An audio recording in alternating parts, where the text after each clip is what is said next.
أما بعد فأعوذ بالله من الشيطان الرجيم بسم الله الرحمن الرحيم لن ينال الله لحومها ولا دماؤها ولكن يناله التقوى منكم آمنت بالله صدق الله مولانا العظيم وصدق رسوله النبي الكريم ونحن على ذلك من الشاهدين والشاكرين والحمد للہ رب العالمین۔ میرے محترم بزرگوں، بھائیوں اور دوستوں، اللہ رب العزت کا بے انتہا احسان و کرم ہے، اس کا لاکھ لاکھ شکر و احسان ہے کہ آج اللہ رب العزت نے ہم سبھی کو یہ عید الاضحیٰ کا مقدس اور بابرکت دن مرحمت فرمایا۔ اللہ رب العزت اس مقدس دن کے اندر جتنی رحمتیں، برکتیں، نعمتیں اس کائنات کے اندر نازل فرماتے ہیں، ان تمام رحمتوں، برکتوں میں ہمارا بھی حصہ شامل فرما دے۔ دیکھیں، ہم جتنے یہاں بیٹھے ہیں سبھی جانتے ہیں کہ آج کا جو سب سے مقدس، بابرکت اور اللہ رب العزت کا سب سے محبوب عمل ہے، اس عمل کا نام ہے قربانی۔ اسی قربانی کے متعلق میں چند باتیں آپ کی خدمت میں رکھوں گا، بس آپ اللہ رب العزت سے دعا فرما دیں کہ صحیح صحیح باتیں میری زبان سے کہلوا دے اور ہم سبھی کے لیے ان باتوں کو کارآمد اور نفع بخش بنا دے۔ دیکھیں، قربانی میں نے پہلے بھی آپ کو بتایا تھا کہ سال کے دوسرے ایام کے اندر انجام نہیں دی جا سکتی، صرف ذی الحجہ کی 10 تاریخ، 11ویں تاریخ اور 12ویں تاریخ کو انجام دی جا سکتی ہے۔ ان ایام کے علاوہ اگر ہمارا کوئی بھی بھائی قربانی کرنا چاہے تو میرے پیارے بھائیوں قربانی نہیں ہوگی۔ آپ جب چاہیں بکرا ذبح کر کے اس کا گوشت صدقہ کر سکتے ہیں، لیکن قربانی ان ذی الحجہ کے 3 ایام کے علاوہ باقی دنوں کے اندر انجام نہیں دی جا سکتی۔ پہلے میں آپ کے سامنے قربانی کے فضائل رکھ دوں انشاءاللہ، ثم انشاءاللہ، پھر اس کے بعد اپنے اکابر کی کچھ باتیں رکھوں گا۔ دیکھیں، ترمذی اور ابن ماجہ شریف کے اندر یہ حدیث ہے، نبی اکرم صلی اللہ علیہ وسلم ارشاد فرماتے ہیں، آپ نے فرمایا ما عمل ابن آدم من عمل یوم النحر احب الی اللہ من احراق الدم، کہ اللہ رب العزت کو قربانی کے ایام میں انسان کا کوئی بھی عمل خون بہانے یعنی قربانی سے زیادہ پسندیدہ نہیں۔ اور فرمایا وَإِنَّهُ لَيَأْتِي يَوْمَ الْقِيَامَةِ بِقُرُونِهَا وَأَشْعَارِهَا وَأَزْلَافِهَا، اور بلا شبہ قیامت کے دن قربانی کے سینگوں، بالوں اور کھروں کے بدلے میں بھی ثواب ملے گا۔ اور فرمایا وَإِنَّ الدَّمَ لَيَقَعُ مِنَ اللَّهِ بِمَكَانٍ قَبْلَ أَن يَقَعَ بِالْأَرْضِ، اور بلا شبہ قربانی کا خون زمین پر گرنے سے پہلے ہی اللہ رب العزت کے یہاں مقبول ہو جاتا۔ آگے فرمایا فَطِيبُوا بِهَا نَفْسًا، لہذا تم لوگ قربانی خوش دلی کے ساتھ کیا کرو۔ اسی طرح نبی اکرم صلی اللہ علیہ وسلم کی ایک اور حدیث مبارکہ ہے جس کو امام احمد ابن حنبل علیہ الرحمہ نے روایت کیا، اسی طرح صاحب ابن ماجہ علیہ الرحمہ نے روایت کیا کہ ایک مرتبہ نبی اکرم صلی اللہ علیہ وسلم کے اصحاب نے بارگاہ نبوی صلی اللہ علیہ وسلم میں عرض کیا کہ یا رسول اللہ ما هذه الاضاحی، اے نبی اکرم صلی اللہ علیہ وسلم یہ بتائیے یہ قربانی کیا چیز ہے؟ قال سنت ابیکم ابراہیم علیہ السلام،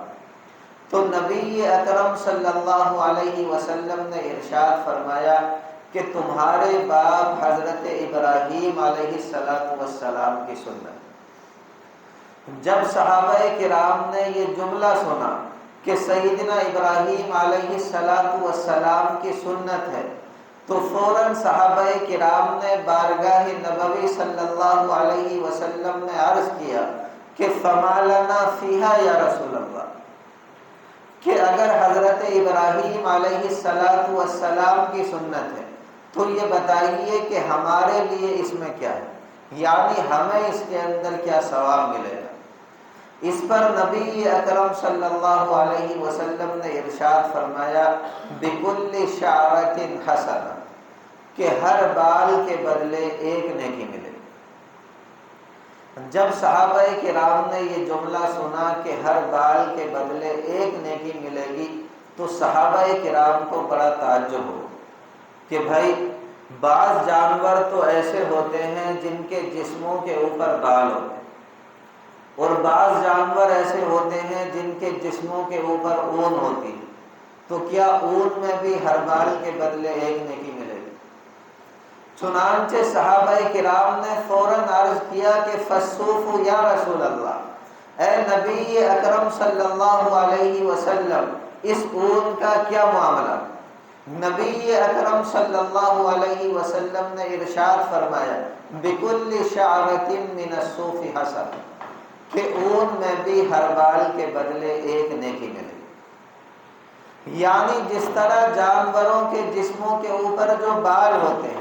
ہم ان بالوں کو گن نہیں سکتے، ہم ان بالوں کو شمار نہیں کر سکتے، ہم ان بالوں کو گنتی اور تعداد کے اندر نہیں لا سکتے، اسی طرح قربانی کا ثواب بھی اتنی کثرت سے دیا جائے گا کہ میرے پیارے بھائیوں ہم شمار نہیں کر سکتے، گن نہیں سکتے۔ یہی وجہ ہے کہ ابتدائے اسلام سے لے کر آج تک پوری امت محمدیہ صلی اللہ علیہ وسلم دنیا کے ہر خطے میں، دنیا کے ہر علاقے میں اس واجب کی تکمیل کرتی ہے۔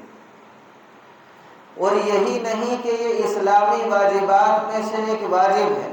بلکہ قربانی کو اسلام کے شعائر کے اندر داخل کیا گیا۔ قرآن مقدس کے اندر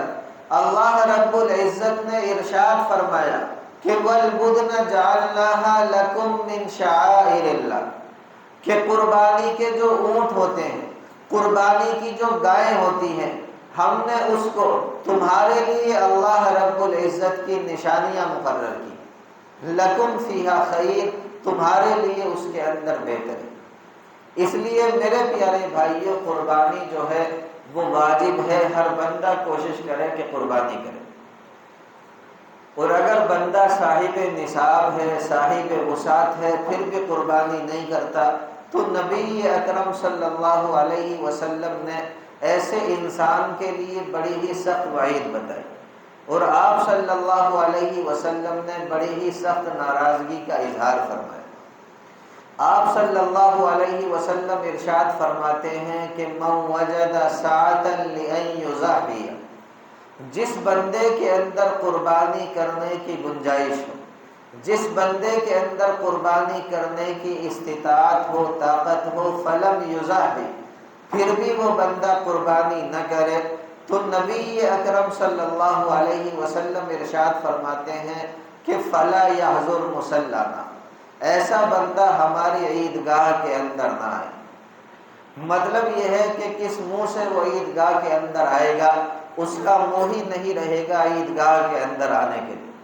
کہ اس کے اوپر قربانی واجب تھی پھر بھی اس نے قربانی نہیں کی۔ اللہ رب العزت سمجھ کی، عمل کی دولت سے مالا مال فرما۔ لیکن دیکھیں آج ہمارے معاشرے کے اندر ایک گمراہی پھیل گئی، اور وہ گمراہی یہ ہے میرے پیارے بھائیوں کہ آج شریعت کے ہر کام کے اندر حکمتیں تلاشی جا رہی ہیں، آج شریعت کے ہر کام کے اندر مصلحتیں تلاشی جا رہی ہیں، آج شریعت کے ہر کام کے اندر عقلی گھوڑے دوڑائے جا رہے ہیں۔ بار بار یہ جملہ کہا جا رہا ہے کہ ایسا کیوں ہے، کس لیے ہے، جس کا مطلب صاف ہے کہ اگر ہمیں عقلی فائدہ نظر آئے گا تو ہم کریں گے، عقلی فائدہ نظر نہیں آئے گا تو ہم نہیں کریں گے۔ یاد رکھیں میرے پیارے بھائیوں، اس کا نام دین نہیں ہوتا۔ اور نہ ہی اس کا نام اتباع ہے۔ اتباع وہ ہے جو سیدنا ابراہیم خلیل اللہ علیہ السلام نے کر کے دکھائی، کہ ایک مرتبہ بھی اللہ رب العزت سے یہ نہیں کہا کہ اے اللہ آپ آخر مجھے ایسا حکم دے کیوں رہے ہیں۔ دنیا کا کوئی قانون، دنیا کا کوئی نظام زندگی اس بات کو تسلیم کرنے کے لیے تیار نہیں ہوگا، اور عقل کی کسی ترازو پر یہ بات کھری نہیں اترتی کہ ایک باپ اپنے بچے کو ذبح کر دے۔ اس طرح کا ایک جملہ بھی سیدنا ابراہیم علیہ السلام نے نہیں کہا۔ اس کا نام ہے اتباع۔ اسی طرح اتباع وہ ہے جو سیدنا اسماعیل ذبیح اللہ علیہ السلام نے کر کے دکھائی، کہ ایک مرتبہ بھی اپنے باپ سے یہ نہیں پوچھا کہ ابا جان آخر اتنا تو بتا دیجئے کہ میرا قصور کیا، میرا جرم کیا ہے، کیوں آخر میرے گلے کے اوپر چھری چلائی جا رہی ہے، کیوں آخر مجھے ذبح کیا جا رہا ہے۔ اس طرح کا ایک جملہ بھی سیدنا اسماعیل علیہ السلام نے نہیں کہا۔ اسے کہتے ہیں میرے پیارے بھائیو اتباع۔ اللہ رب العزت سے دعا کیا کریں کہ اللہ رب العزت یہی اتباع کا جذبہ ہمارے دلوں کے اندر بھی پیدا فرمائے۔ لیکن دیکھیں جس مقصد کے تحت اللہ رب العزت نے یہ قربانی واجب کی تھی، آج اس کے بالکل برخلاف کہنے والے یہ کہہ رہے ہیں کہ صاحب یہ قربانی کیا چیز ہے، یہ قربانی معاذ اللہ خامخواہ رکھ دی گئی، لاکھوں روپیہ خون کی شکل میں نالیوں میں بہہ جاتا، معاشی اعتبار سے نقصان دہ ہے، اور نہ جانے کتنے جانور کم ہو جاتے۔ اس لیے قربانی کرنے کے بجائے یہ کرنا چاہیے کہ وہ لوگ جو غریب ہیں، وہ لوگ جو تنگ دست ہیں، وہ لوگ جو بھوک سے بلبلا رہے ہیں، قربانی کر کے گوشت کو تقسیم کرنے کے بجائے یہ کیا جائے کہ یہ قربانی کا پیسہ ان کو دے دیا جائے۔ اس سے ان کی ضرورت بھی پوری ہو جائے گی، اور بتائیے اس کے اندر کیا حرج ہے۔ یہ پروپیگنڈا میرے پیارے بھائیوں اتنی کثرت سے کیا جا رہا ہے کہ پہلے زمانے کے اندر صرف ایک مخصوص جماعت ہوا کرتی تھی،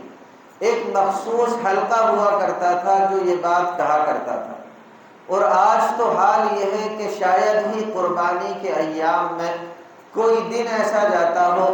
جس میں ایک آدھ فرد ہم سے یہ نہ پوچھ لیتا ہو کہ جی مولانا میرے بہت سے عزیز ہیں، بہت سے رشتہ دار ہیں جو تنگ دست ہیں، غریب ہیں، اگر میں قربانی نہ کروں اور قربانی کی یہ رقم ان کو دے دوں تو بتائیے اس کے اندر کیا حرج ہے، اس سے ان کی ضرورت پوری ہو جائے گی۔ تو اچھی طرح سمجھ لیجئے میرے پیارے بھائیوں کہ ہر عبادت کا ایک موقع ہوتا ہے، ہر عبادت کا ایک محل ہوتا ہے، ہر عبادت کا ایک وقت ہوتا ہے، اور ہر عبادت اپنے وقت کے اوپر سجدی بھی ہے، اچھی بھی لگتی ہے۔ مثال کے طور پر میں آپ سے یہ کہنے لگوں کہ اگر آج میں عید کی نماز نہ پڑھوں اور عید کی نماز کے بجائے کسی غریب کی مدد کر دوں تو بتائیے اس کے اندر کیا حرج ہے۔ آپ ہی مجھے یہ جواب دیں گے کہ جی مولانا غریب کی مدد کرنے کا ثواب اپنی جگہ، اور نماز عید الاضحیٰ کا ثواب اپنی جگہ، کسی غریب کی مدد کرنے سے یہ لازم نہیں آتا کہ آپ جو ہے وہ نماز عید الاضحیٰ کو چھوڑ دیں۔ بالکل یہی بات میں آپ سے کہتا ہوں کہ قربانی کا ثواب اپنی جگہ ہے، اور کسی غریب کی مدد کرنے کا ثواب اپنی جگہ ہے۔ کسی غریب کی مدد کرنے سے یہ لازم نہیں آتا کہ آپ قربانی جیسے عظیم فریضے کو چھوڑ دیں۔ اللہ رب العزت عمل کی دولت سے مالا مال فرما دے۔ اور دیکھیں قربانی کے خلاف یہ جو پروپیگنڈا کیا جا رہا ہے کہ قربانی عقل کے خلاف، قربانی معاشی اعتبار سے نقصان دہ، معاشی اعتبار سے اس کا کوئی جواز نہیں ملتا، یہ تو در حقیقت قربانی کی سارے روح، یا پھر کہیے کہ قربانی کے سارے فلسفے کی نفی کر دیتا۔ یہ قربانی تو ہمارے لیے مشروع ہی اس لیے ہوئی، اللہ رب العزت نے ہمارے اوپر واجب ہی اس لیے کی کہ میرے پیارے بھائیوں یہ کام ہماری سمجھ میں آئے نہ آئے، اس کام کو ہماری عقل تسلیم کرے نہ کرے، اس کام کو ہماری عقل مانے نہ مانے، پھر بھی کرنا، یہ سوچ کر کے کرنا ہے کہ بھائی میرے رب کا حکم ہے، ہو چاہے جو بھی میں تو کروں گا۔ اس کا نام ہوتا ہے میرے عزیزو اتباع۔ اور یاد رکھیں، جب تک انسان کے دل کے اندر اتباع پیدا نہیں ہو جاتی، اس وقت تک انسان نہیں بن جاتا۔ آج جتنے مظالم ڈھائے جا رہے ہیں، آج جتنی تباہ کاریاں ہو رہی ہیں، آج جتنے گناہ ہو رہے ہیں، آج جتنی عیاری مکاری پھیل رہی ہیں، آج جتنی فحاشیاں پھیل رہی ہیں، اس کی ایک بہت ہی بڑی وجہ یہ ہے کہ آج انسان شریعت کو چھوڑ کر، آج انسان احکام الہی کو چھوڑ کر، آج انسان سنت نبی کو چھوڑ کر محض اپنی عقل کے پیچھے لگ گئے۔ شریعت کے ہر کام کے اندر عقلی گھوڑے دوڑاتا کہ اگر عقلی اعتبار سے ہماری سمجھ میں آئے گا تو کریں گے، عقلی اعتبار سے سمجھ میں نہیں آئے گا تو نہیں کریں گے۔ یاد رکھیں، اس کا نام اتباع نہیں ہوتا۔ اور شریعت کے نہ جانے کتنے حکم ایسے ہیں جو ہماری عقل سے آگے کی چیز ہے، ہماری عقل سے پرے کی چیز ہے، اور اللہ رب العزت نے ہمیں جو عقل دی ہے وہ میرے پیارے بھائیوں ایک محدود انداز میں دی ہے۔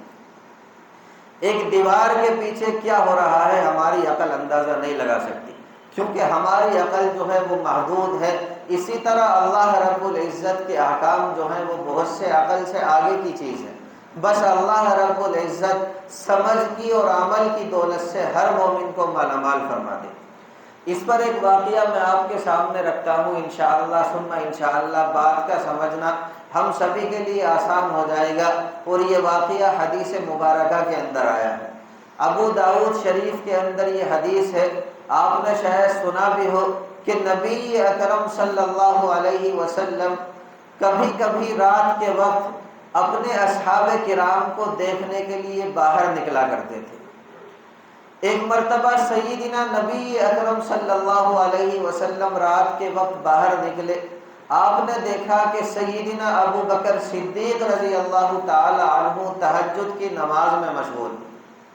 لیکن آپ نے دیکھا ابو بکر صدیق رضی اللہ تعالی عنہ نماز میں قرآن مقدس بڑی آہستہ آواز سے پڑھ رہے ہیں،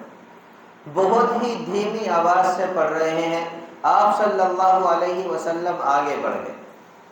آپ نے آگے بڑھ کر کے دیکھا کہ سیدنا عمر فاروق رضی اللہ تعالی عنہ بھی نماز میں مشغول ہیں، لیکن وہ اپنی نماز میں قرآن مقدس بڑی بلند آواز سے پڑھ رہے ہیں، بہت ہی اونچی آواز سے پڑھ رہے ہیں۔ آپ صلی اللہ علیہ وسلم تشریف لے گئے۔ صبح کو فجر کی نماز کے بعد سیدنا نبی اکرم صلی اللہ علیہ وسلم نے ابو بکر صدیق رضی اللہ تعالی عنہ سے پوچھا کہ ابو بکر یہ بتائیے آپ نماز میں قرآن مقدس اتنی آہستہ آواز سے کیوں پڑھتے ہیں؟ اس پر دیکھیں سیدنا ابو بکر صدیق رضی اللہ تعالی عنہ نے کتنا خوبصورت جملہ ارشاد فرمایا۔ آپ نے فرمایا، اے اللہ کے نبی صلی اللہ علیہ وسلم، میں آہستہ آواز سے قرآن مقدس اس لیے پڑھتا ہوں کہ جس ذات کو سنا رہا ہوں، جس ذات کے سامنے فریاد رکھ رہا ہوں، جس ذات کے سامنے مناجات کر رہا ہوں، جب اس رب کریم نے سن لیا تو پھر کسی اور کو سنانے کی کیا ضرورت؟ نبی اکرم صلی اللہ علیہ وسلم نے عمر فاروق رضی اللہ تعالی عنہ سے فرمایا کہ یہ بتائیے آپ نماز کے اندر قرآن مقدس اتنی بلند آواز سے کیوں پڑھتے ہیں، اتنی اونچی آواز سے کیوں پڑھتے ہیں؟ اس پر سیدنا عمر فاروق رضی اللہ تعالی عنہ نے بھی دیکھیں کتنا خوبصورت جملہ ارشاد فرمایا۔ آپ نے فرمایا، اے اللہ کے نبی صلی اللہ علیہ وسلم، میں نماز کے اندر قرآن مقدس بلند آواز سے اس لیے پڑھتا ہوں تاکہ سونے والے جاگ جائیں اور شیطان میری آواز کو سن کر کے بھاگ جائے۔ نبی اکرم صلی اللہ علیہ وسلم نے ابو بکر صدیق رضی اللہ تعالی عنہ سے فرمایا کہ آپ اپنی آواز تھوڑی اور بلند کر لیں، اور عمر فاروق رضی اللہ تعالی عنہ سے فرمایا کہ آپ اپنی آواز کو تھوڑا پست کر دیں، دھیما اور ہلکا کر دیں۔ یہ واقعہ حدیث کی کتابوں میں منقول ہے۔ اور علماء کرام نے اس کی تشریح میں لکھا ہے کہ اس کے اندر نبی اکرم صلی اللہ علیہ وسلم نے اعتدال کی تعلیم دی ہے، میانہ روی کی، کہ نہ تو بہت ہی زیادہ بلند آواز سے نماز میں قرآن کریم پڑھو اور نہ ہی بہت ہی زیادہ آہستہ آواز سے قرآن مقدس پڑھو، اور یہ قرآن کریم کے ارشاد کے بالکل مطابق ہے۔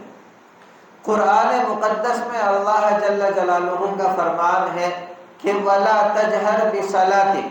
کہ نہ تو نماز میں بہت ہی زیادہ بلند آواز سے قرآن مقدس پڑھیں، وَلَا تُخَافِتْ بِهَا، اور نہ ہی بہت ہی زیادہ ہلکی آواز سے قرآن مقدس پڑھیں، بلکہ فرمایا وَابْتَغِ بَيْنَ ذَلِكَ سَبِيلًا، اس کے درمیان کا راستہ تلاش۔ تو میں عرض کر رہا تھا علماء کرام نے لکھا کہ اس کے اندر نبی اکرم صلی اللہ علیہ وسلم نے میانہ روی کی تعلیم دی، لیکن دیکھیں حضرت ڈاکٹر عبدالحی علیہ الرحمہ نے حکیم الامت مولانا اشرف علی تھانوی علیہ الرحمہ کے حوالے سے اس حدیث مبارکہ کی بڑی ہی عجیب و غریب توجیہ بیان فرمائی۔ آپ فرماتے ہیں، حکیم الامت مولانا اشرف علی تھانوی علیہ الرحمہ فرماتے ہیں کہ سیدنا ابو بکر صدیق رضی اللہ تعالی عنہ نے جو یہ جملہ کہا کہ جس ذات کو سنا رہا تھا اس ذات نے سن لیا، اب کسی اور کو سنانے کی کیا ضرورت، یہ کوئی ناجائز بات نہیں تھی۔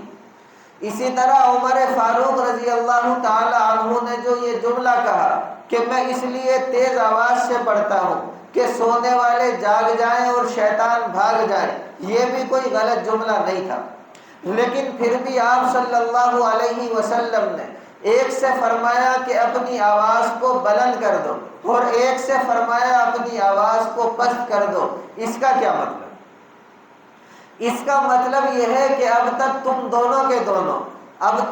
دونوں نماز میں قرآن مقدس اپنی مرضی کے مطابق پڑھ رہے تھے، اپنی منشا کے مطابق پڑھ رہے تھے، ہماری مرضی اور ہمارے بتائے ہوئے طریقے کے مطابق نہیں پڑھ رہے تھے، لیکن اب ہم جیسے کہتے ہیں ویسے پڑھو، اب ہماری مرضی کے مطابق پڑھو، اب ہماری منشا کے مطابق پڑھو، کیونکہ یاد رکھو تمہارے خود کے طریقے کے اندر وہ نورانیت آ ہی نہیں سکتی، وہ برکت آ ہی نہیں سکتی جو ہمارے بتائے ہوئے طریقے کے اندر ہو۔ لہذا یاد رکھو اپنی مرضی کو فنا کر دینے، اپنی مرضی کو مٹا دینے، اپنی مرضی کو دفن کر دینے اور اللہ تبارک و تعالی اور نبی اکرم صلی اللہ علیہ وسلم کی مرضی پر چلنے کا نام ہوتا ہے دین۔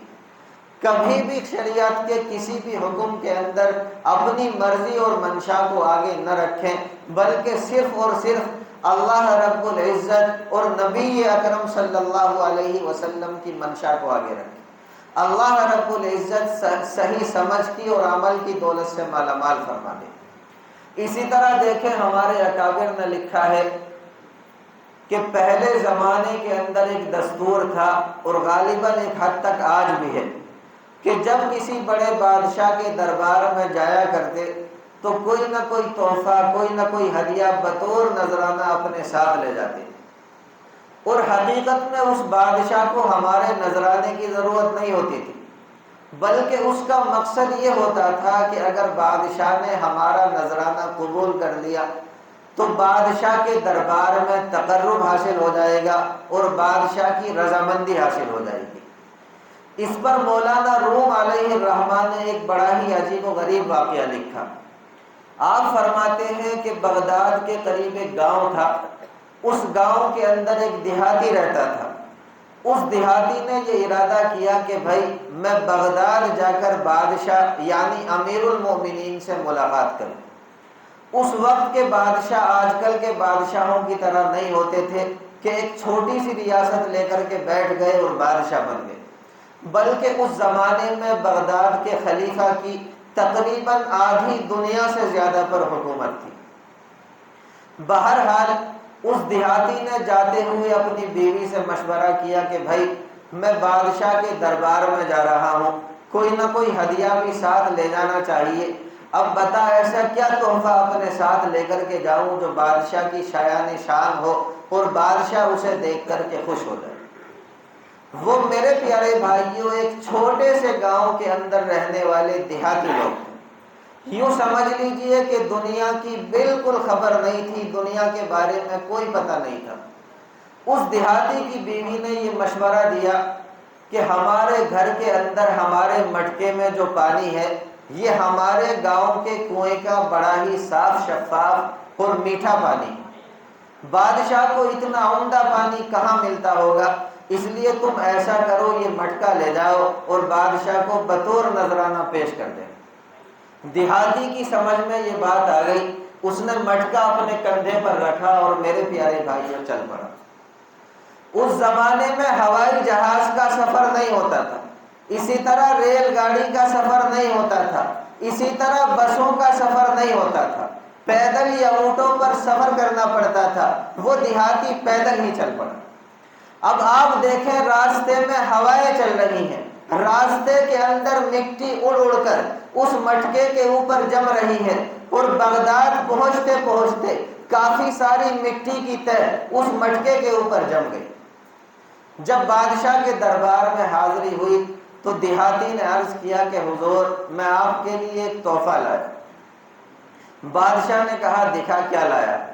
دیہاتی نے کہا کہ یہ میرے گاؤں کے کنویں کا بڑا ہی صاف شفاف اور میٹھا پانی ہے، میں نے سوچا کہ اتنا اچھا پانی آپ کو کہاں ملتا ہوگا، اس لیے یہ آپ کے لیے لایا ہوں، آپ کے لیے نذرانہ ہے، آپ اسے قبول کر لیجیے۔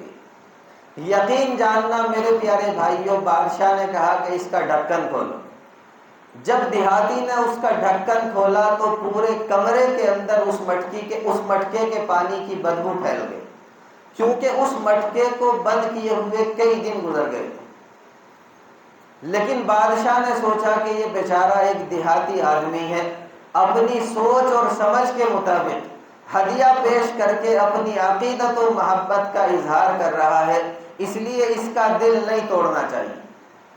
بادشاہ نے کہا کہ واقعی آپ بڑا اچھا تحفہ لائے ہیں، بڑا اچھا ہدیہ لائے ہیں، آپ کا تحفہ مجھے قبول ہے، اور ساتھ ساتھ یہ حکم صادر کر دیا کہ بدلے میں اس دیہاتی کو اشرفی سے بھرا ہوا ایک مٹکا دے دیا جائے۔ اب وہ دیہاتی بڑا خوش کہ بادشاہ نے میرا ہدیہ بھی قبول کر لیا اور بدلے میں مجھے اشرفیوں سے بھرا ہوا ایک مٹکا بھی دے دیا۔ جب وہ دیہاتی واپس جانے لگا تو بادشاہ نے اپنے ایک خادم سے کہا، بادشاہ نے اپنے ایک نوکر سے کہا کہ اس کو دریائے دجلہ کے کنارے کے قریب سے واپس لے جاؤ۔ اب دیہاتی بڑا ہی خوشی خوشی واپس جا رہا تھا۔ راستے میں جب دریائے دجلہ آیا تو دیہاتی نے بادشاہ کے خادم سے پوچھا کہ یہ کیا ہے؟ اس خادم نے کہا کہ یہ دریائے دجلہ ہے، تو ذرا اس کا پانی پی کر کے دے۔ جب دیہاتی نے دریائے دجلہ کا پانی پیا تو یقین جاننا میرے پیارے بھائیوں، اس نے دیکھا کہ دریائے دجلہ کا پانی بڑا ہی صاف شفاف، اس کا پانی بڑا میٹھا ہے اور میرے لائے ہوئے پانی سے کہیں زیادہ عمدہ۔ اس وقت اس دیہاتی کے دل میں یہ خیال آیا کہ یا اللہ، میں بادشاہ کے لیے کس قسم کا ہدیہ لایا تھا، میں بادشاہ کے لیے کس قسم کا گندا پانی لایا تھا، اس کے محل کے اندر تو اتنا صاف شفاف اور اتنے اعلیٰ درجے کا پانی بہ رہا، اس کو میرے پانی کی کوئی ضرورت نہیں تھی، لیکن اس نے پھر بھی بڑی ہی کرم نوازی دکھائی، اس نے بڑی فیاضی دکھائی کہ میرا دل رکھنے کی خاطر میرے اس گندے پانی کو قبول بھی کر لیا اور بدلے میں مجھے اشرفیوں سے بھرا ہوا ایک مٹکا بھی دے دیا۔ ورنہ میں تو اس لائق تھا کہ اس کام کے کرنے کے اوپر مجھے سزا دی جاتی، میرے اوپر بادشاہ غضبناک ہوتا، لیکن اس کی کرم نوازی دیکھیں کہ اس نے نہ صرف یہ کہ میرے ہدیے کو قبول فرمایا بلکہ مجھے بدلے میں اشرفیوں سے بھرا ہوا ایک مٹکا بھی دے دیا۔ اس واقعے کو سنا کر مولانا رومی علیہ الرحمہ فرماتے ہیں کہ آج ہم لوگ اللہ رب العزت کے حضور جو عبادتیں پیش کرتے ہیں،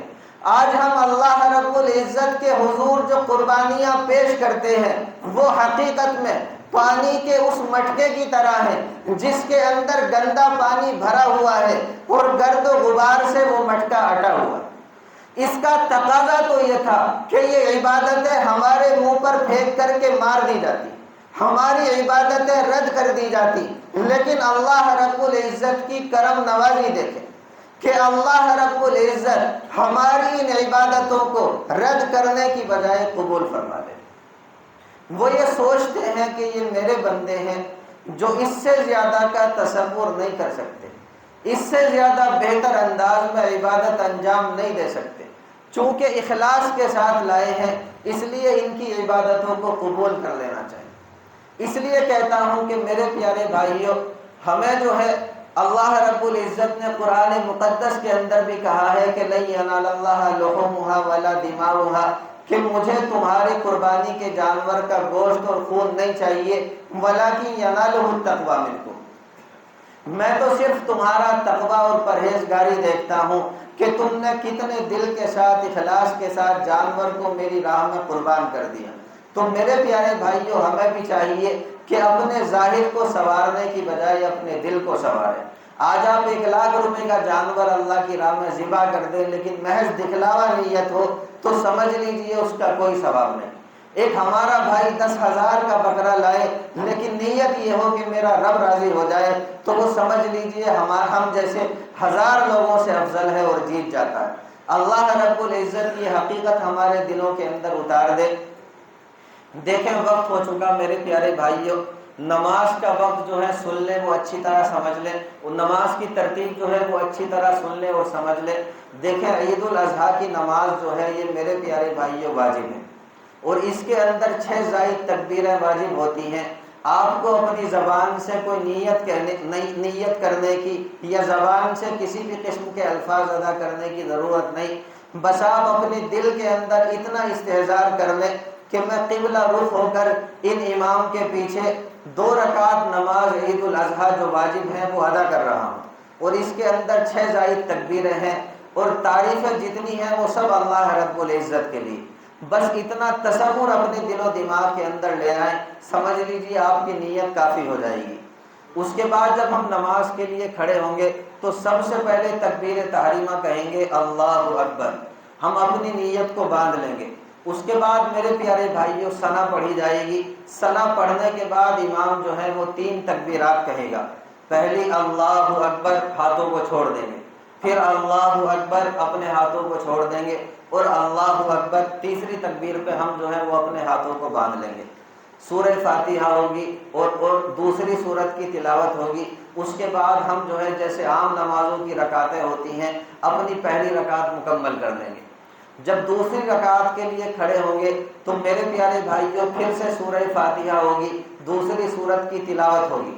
تلاوت کے بعد رکوع میں جانے سے پہلے امام جو ہے وہ 3 زائد تکبیرات کہے گا۔ اللہ اکبر، اپنے ہاتھوں کو چھوڑ دیں،